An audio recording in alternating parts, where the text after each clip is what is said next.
多Generation，你正在收睇嘅係 Generation。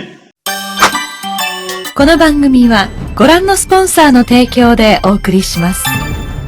最近唔少人問我會唔會做 Gridman 嘅觀後感影片，你睇我閒時忙到連屙屎都唔得閒啊！冇話觀後感啊，連追呢部動畫嘅時間都冇啊！我又唔想開咗個頭，應承開坑，但係就冇堅持填坑。你哋都唔希望我變成咁樣嘅人啩？希望大家體諒下啦。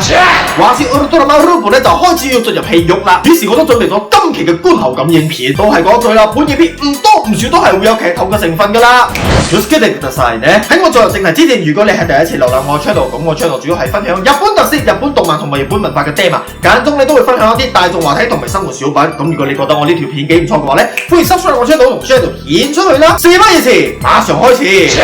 呢兩集大致上算係公開咗 Ultraman Rose、Ultraman Blue 同埋神秘女子嘅過去，雖然唔係完整版啦，但係至少咧都有咗啲眉目啊。神秘女子係 Gurujiofon 嘅人間體，而佢嗰兩位阿哥咧就係兩兄弟 Ultraman 嘅人間體。相信佢哋三個咧都係來自 O50 星雲嘅戰士，換言之，同 Ultraman Obu 咧都係來自同樣嘅故鄉。1300年前為咗阻止嚟自宇宙遠方嘅黑武藏怪獸 Rugozido 對地球嘅襲擊而前往協助，雖然係擊退咗 Rugozido 啊，但係受到嘅代價咧亦都好大。神秘女子嘅兩位阿哥咧因而犧牲，不過我就唔明白點解神秘女子咧要繼續留喺地球上，係冇辦法翻去自己嘅星球啊，抑或係其他嘅原因呢？或者神秘女子覺得呢個星球憑什麼要佢兩個阿哥犧牲自己嘅性命嚟拯救，然之後仲要俾懦弱嘅地球人承繼咗佢兩位阿哥嘅力量，或者對佢嚟講為咗復仇，就算犧牲呢一個星球同埋自己條命咧在所不惜。咁當然啦，神秘女子嘅所作所為咧，或者會令到兩兄弟、市民甚至係啲觀眾咧都冇辦法接受。我係嗰句啦，價值觀嘅問題，就等於我哋亞洲人如果唔係長期喺歐洲國家生活嘅話，我哋都未必能夠理解到鬼佬嘅一啲諗法同埋觀念。相反地，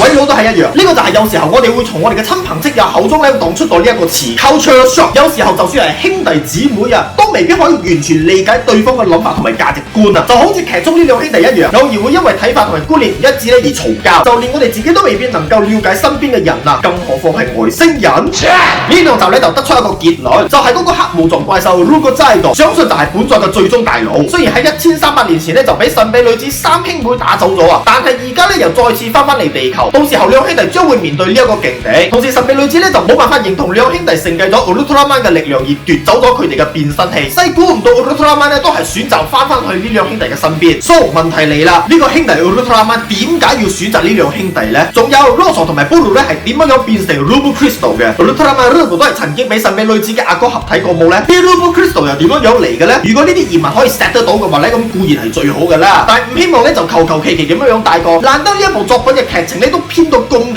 要有 tempo， 真心唔希望佢爛尾啊！最後我哋嚟講下 Ultraman， 話說 Ultraman 嘅 Ruble Slugger 只要 Plus 上變身用嘅 Ruble Crystal 咧就能夠打出光線技能，同時亦都靈活咁樣運用咗屬性嘅能力，破解咗 King 嗰副堅硬嘅盔甲。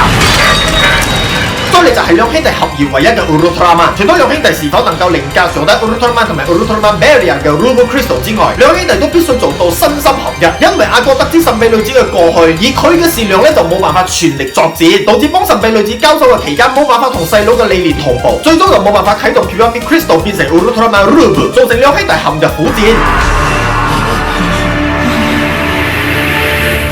呢個亦都係兩人合體嘅其中一個缺陷，是但一方冇做到同步咧，就冇辦法一齊變身噶啦。好啦，今期影片咧就到此為止噶啦喎。以上咧就係 Ultraman Ruble 嘅觀後感啦。之後大家中意我咁樣嘅分享冇咧？下一集神秘女子咧就會揭開阿媽消失嘅真相。相信好多人咧都係好想知道阿媽同個神秘女子咧到底發生咗啲咩事情啩？就等我哋一齊期待下一集咧。最後如果你係唔想 miss out 呢個系列嘅影片嘅話咧，不妨 like and share， 唔好忘記 subscribe 我 channel， 再撳埋隔離嗰個 long long， 去 Facebook like 我嘅 fan page， 再到 follow 嗰度撳 see first。每當我有新影片出街嘅時候咧，你哋將會成為第一批收到風嘅觀眾啦。所以呢，晚安。